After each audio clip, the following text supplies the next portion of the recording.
Airport authority of ইন্ডিয়ার তাদের CSR fund থেকে কল্যাণী এইমস কে সহযোগিতা করেছেন। এটা বিরাট কোনো ইভেন্ট নয়। সরকারি হাসপাতালে প্রথম এইমস কল্যাণীতে চালু হলো অত্যাধুনিক লেজার ইউনিট। সুবিধা পাবেন অগ্নিদগ্ধ থেকে সাধারণ মানুষ। রাজ্যের তথা দেশের সরকারি স্বাস্থ্য পরিকাঠামোয় এক ঐতিহাসিক অধ্যায়ের সূচনা হলো। এই প্রথম দেশের কোনো সরকারি হাসপাতালে তথা ইনস্টিটিউট অফ ন্যাশনাল ইম্পর্টেন্সের অধীনে অত্যন্ত আধুনিক ও বিশ্বমানের লেজার ইউনিটের উদ্বোধন করা হলো All India Institute of Medical সায়েন্সের কল্যাণীতে। বুধবার 20 মে 2026 তারিখে সকাল 11:30 এইমস কল্যাণীর বার্নস অ্যান্ড প্লাস্টিক সার্জারি বিভাগে অধীনে এই অত্যাধুনিক ফ্যাসিলিটিটির আনুষ্ঠানিক উদ্বোধন করেন রাজ্যসভার সাংসদ শ্রী শ্রমিক ভট্টাচার্য। এতদিন পর্যন্ত যে সমস্ত ব্যয়বহুল লেজার চিকিৎসা সাধারণ মানুষের নাগালের বাইরে ছিল, এবার থেকে অত্যন্ত নামমাত্র খরচে সেই বিশ্বমানের পরিষেবা পাবেন আপামর সাধারণ মানুষ। এই লেজার ইউনিটের মূল লক্ষ্যই হলো অ্যাসিড আক্রান্ত বা অগ্নিদগ্ধ রোগীদের উন্নত মানের পুনর্গঠন চিকিৎসা। এই প্রকল্পের ক্ষেত্রে কর্পোরেট সোশ্যাল রেসপন্সিবিলিটির অধীনে হাত বাড়িয়ে দিয়েছে airport authority of India limited, নতুন দিল্লি। নতুন এই ইউনিটে কী কী চিকিৎসা মিলবে তার এক দীর্ঘ তালিকা প্রকাশ করেছে হাসপাতাল কর্তৃপক্ষ। আমাদের এখানে একটা নতুন ইউনিট চালু হচ্ছে, দ্যাট ইজ CO2 লেজার। স্কিনের বিভিন্ন ডিপ স্কার, বিভিন্ন দাগ ক্ষত হয়ে যাবে, সেগুলোকে রিপেয়ার করার কাজে, এবং বিভিন্ন জায়গায় যেখানে অন্যভাবে অ্যাক্সেস করা যায় না, ENT যেটা সার্জন আছেন অঙ্কোলজি ডিপার্টমেন্টের, সেখানেও কান, নাক এবং দুটো কানের মাঝখানের বিভিন্ন জায়গায় গ্রোথ, টিউমার, এই ক্ষেত্রে এই মেশিনটি বিশেষ উপযোগী। ভারতবর্ষের বিভিন্ন প্রান্তে আমাদের যত এইমস আছে এবং বিশেষ কিছু হসপিটাল আছে যেখানে সাধারণ মানুষ পৌঁছতে পারেন না, তাদের CO2 লেজার আছে। কলকাতা শহরে প্রথম কোনো সরকারি হসপিটাল এই CO2 লেজার ইন্ট্রোডিউস হয়ে গেল আজকে, এবং আশা করছি এর উপকারিতা সাধারণ মানুষ পাবেন। আপনারা জানেন এখানে কত সালে এইমস তৈরি হয়েছে, এরপরেও পশ্চিমবঙ্গে আরেকটি এইমস হবে, কিন্তু পুরোপুরি অপারেশনাল করতে কোনো এইমসকে 10 থেকে 12 বছর সময় লেগে যায়। এবং এই মুহূর্তে এইমসকে ঘিরে মানুষের যে চাহিদা, যে আবেগ আছে, এইমসের সম্পর্কে মানুষের যে ধারণা আছে, সেটা আমরা পুরোপুরি পূরণ করতে পারছি না। আমাদের আরো কিছু সময় লাগবে, কারণ পুরো বিষয়টা বুঝতে হবে যে মানের, উচ্চমানের, মানে আজকের দিনের যুগোপযোগী এবং আন্তর্জাতিক ক্ষেত্রে সবচেয়ে আধুনিক যে চিকিৎসা ব্যবস্থা, সেই পরিষেবাটা এইমস দিয়ে থাকে।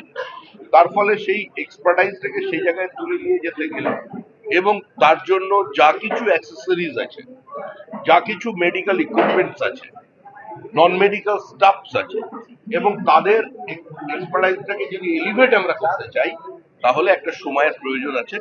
কিন্তু আমরা বিশ্বাস করি দেশের প্রধানমন্ত্রী নরেন্দ্র মোদীর নেতৃত্বে আজকে সারা ভারতবর্ষে যেভাবে চিকিৎসা পরিষেবা, সরকারি চিকিৎসা পরিষেবার ক্ষেত্রে একটা যুগান্তকারী পরিবর্তন আসছে, সেটা আমরা দেখব। এমনিতেই দক্ষিণ ভারতের ট্রেনের টিকিট পাওয়া যায় না, কারণ কলকাতা এবং পশ্চিমবঙ্গের মানুষরা অধিকাংশই দক্ষিণ ভারতের দিকে চলে যান। আজকে এটা আমাদের করার উদ্দেশ্য শুধু এটা নয়, মাননীয় জেলা শাসক এখন উপস্থিত আছেন, পশ্চিমবঙ্গ রাজ্য সরকারের প্রতিনিধি, তিনিও বিষয়টা দেখবেন, সহযোগিতা করবেন আমাদের এখানের ইউনিটের পক্ষ থেকে, এবং রাজ্য সরকারের সহযোগিতা, রাজ্য সরকারের পার্টিসিপেশন থাকবে। কিন্তু তার সঙ্গে সঙ্গে এইমস এর যে নিজস্ব স্বাতন্ত্র্য, সেটাও কিন্তু বজায় রাখতে হবে। এর সম্পর্কে যদি আপনাদের কোনো প্রশ্ন থাকে, আমাদের মাননীয় ডিরেক্টর সাহেব এখানে আছেন, ডক্টর প্রফেসর সিনহা, তাকে প্রশ্ন করুন। আমার কিছু বলার নেই। ওভার। স্বাস্থ্য ব্যবস্থা ঢেলে সাজানোর জন্য আগামী দিনে কোনো পরিকল্পনা, আপনাদের স্বাস্থ্য ব্যবস্থা ঢেলে সাজানোর উদ্দেশ্যে আগামী দিনে যদি কোনো পরিকল্পনা থাকে, সেটা পশ্চিমবঙ্গ রাজ্য সরকার বলবে। পশ্চিমবঙ্গে এখন যে সরকারটা তৈরি হয়েছে, সেটা গভর্নমেন্ট অফ ওয়েস্ট বেঙ্গল। আমি সেই সরকারের কোনো প্রতিনিধি নই। আর আজকের দিনে রাজ্য সরকারের স্বাস্থ্য ব্যবস্থার নিয়ে আলোচনা করার এখানে কোনো স্কোপ নেই। রাজ্য সরকারের কাছ থেকে যদি কোনো সহযোগিতা চান, সেটা একমাত্র প্রফেসর সিনহা বলতে পারেন, এবং আমাদের অনারেবল GM যিনি এখানে উপস্থিত আছেন তিনি বলতে পারেন। এটার I am incompetent to reply. আমাদের তো চাহিদা আছে এবং রাজ্যে দ্বিতীয় এইমসও হবে। সেটা কোথায়? সেটা পরে ঠিক হবে, আপনি প্রশ্ন করুন। আজকাল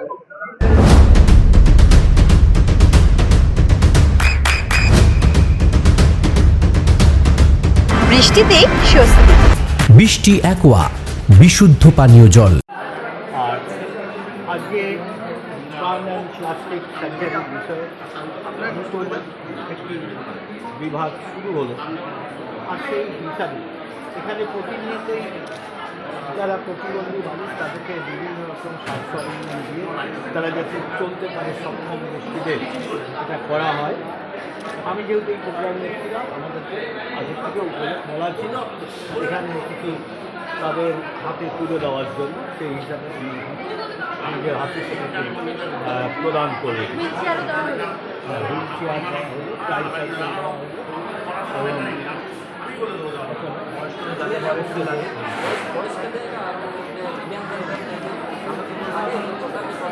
বিনামূল্যে দেওয়া হলো। এটা প্রধানমন্ত্রী যোজনা এতদিন রাজ্যে আয়ুষ্মান ভারত প্রকল্প লাগু হয়নি, প্রধানমন্ত্রী নিরাপদ যোজনা লাগু হয়নি। এবার কি আয়ুষ্মান ভারতের সুবিধা পেতে চলেছে? এই বিষয়ে একদম এ নিয়ে কোনো প্রশ্ন নেই। নিশ্চিত যত তাড়াতাড়ি সম্ভব পিছিয়ে পড়া থেকে মানুষের জন্য একদম বছরে 5 লক্ষ টাকার চিকিৎসার সুযোগ এবার বাংলাবাসী পাবে। এই এমসেও আয়ুষ্মান ভারত হ্যাঁ, এমসেও সংযোজিত হবে সর্বত্রই। সেখানে যেখানে সিলেক্টেড কেন্দ্র থাকবে, আয়ুষ্মান ভারতের কার্ড দেখালে তারা চিকিৎসা পাবে। ভারতবর্ষের যে কোনো প্রতিষ্ঠিত প্রতিষ্ঠানে তারা এই সুযোগ পাবে। আজকে আপনাদের একটি বৈঠক হলো, যেখানে রাজ্য সভাপতি উপস্থিত ছিলেন এবং রাজ্যসভার সাংসদ উপস্থিত ছিলেন। সেক্ষেত্রে বৈঠকের মধ্যে নির্দেশ কী হলো, কি এমসের উন্নতি প্রকল্পে কী মূলত আলোচনা হলো? দেখুন, ওইখানে বৈঠকটা বড় কথা ছিল, সাংবাদিক সম্মানিত কারণ হচ্ছে গান অ্যান্ড প্লাস্টিক সার্জারির যে বিভাগ সেটা উদ্বোধন হলো একটি সংস্থা সিএসআরের দ্বারা এমসের মধ্যে। আর সেটাই শুভ উদ্বোধন। সেই আনুষ্ঠানিক উদ্বোধনে আমাদের এখানকার যিনি প্রেসিডেন্টের দায়িত্ব আছেন, রাজ্যসভার সাংসদ সমীর ভট্টাচার্য, তিনি এসেছিলেন, ডিএম সাহেব এসেছিলেন, সাংসদ হিসাবে আমি ছিলাম, এখানকার বিধায়ক ছিল। তাই এরা সংগঠিতভাবেই একসঙ্গে এর শুভ উদ্বোধন করা হয়। আচ্ছা, আজকে যে বৈঠকে কি এমসের আরও উন্নতি প্রকল্পে কিছু আলোচনা হয়েছে? এখানে বৈঠক বলতে তেমন কিছু বৈঠক স্বাভাবিক, তাদের দাবি দেওয়া সাংবাদিকদের জানানো হলো, এই উদ্দেশ্যে কাজ হলো।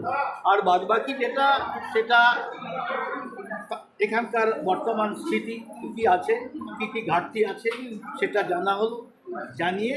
জানার পর পরবর্তীকালে তার উন্নতির যে পদক্ষেপ নেওয়ার দরকার, যেটা একবারে তো সব কিছু হবে না, ধীরে ধীরে এটা একটা বিখ্যাত প্রতিষ্ঠান অর্থাৎ আন্তর্জাতিক প্রতিষ্ঠান রূপে দাঁড়াক। বাংলার মানুষ যাতে আর দক্ষিণ ভারতের চিকিৎসার জন্য না যায়, তার জন্য এমসকে তুলে ধরার জন্য, ডেভেলপমেন্ট করার জন্য আমাদের প্রচেষ্টা থাকবে। আর পুরোপুরি চালু হতে তার কিছুটা সময় লাগবে? হ্যাঁ, এখন অনেক দিন লাগবে, সবে শুরু হয়েছে। এত বড় প্রতিষ্ঠান মানে অনেক বিভাগ আছে, কিছু কিছু বিভাগ দুর্বল আছে, সেগুলোই জানা হলো। ইতিমধ্যেই আমরা দেখলাম যে বিভিন্ন সেকশনে রোগীর পরিমাণ বাড়ছে। 3000 দিয়ে শুরু হয়েছিল, এখন 7000 8000-এ পৌঁছে যাচ্ছে। ওপিডি ছাড়াও আইপিডিতেও চিকিৎসা চলছে। প্রতিদিন রোগীর সংখ্যা বাড়ছে। সমস্ত মানুষের আস্থা বা বিশ্বাস এমসের উপর আছে, তাই যত দিন যাচ্ছে তার গুরুত্ব বা গ্রহণযোগ্যতা বাড়ছে। আপনার সন্তানের উজ্জ্বল ভবিষ্যতের সঠিক দিশা JRS public school. JRS public school, যেখানে শিক্ষা এবং আনন্দ একসাথে। JRS Public School has an excellent team of teachers for the holistic development of your child. আপনার সন্তানের উজ্জ্বল ভবিষ্যতের একমাত্র ঠিকানা JRS Public School। আপনি কোথায় ইনভেস্ট করবেন, কেন করবেন বুঝতে পারছেন না তো? সঠিক গাইডলাইন পেতে আজই আসুন নদিয়ার চাকদাতে নিবেদিতা প্রাইভেট লিমিটেডে। Nivedita private limited, marketing and distribution service. Balcony বা সিঁড়ির রেলিং, মডিউলার কিচেন বা ড্রয়িং রুম, এক কথায় আপনার স্বপ্নের বাড়িকে করে তুলুন আরো সুন্দর। Chakdah ply centre, gorgeous look বা কোয়ালিটি সবে 3 নম্বর 1 Chakdah ply centre, Chakdah ply centre, KBM Chakdah Nadia. হোমওয়ার্কটা করেছো? হ্যাঁ স্যার।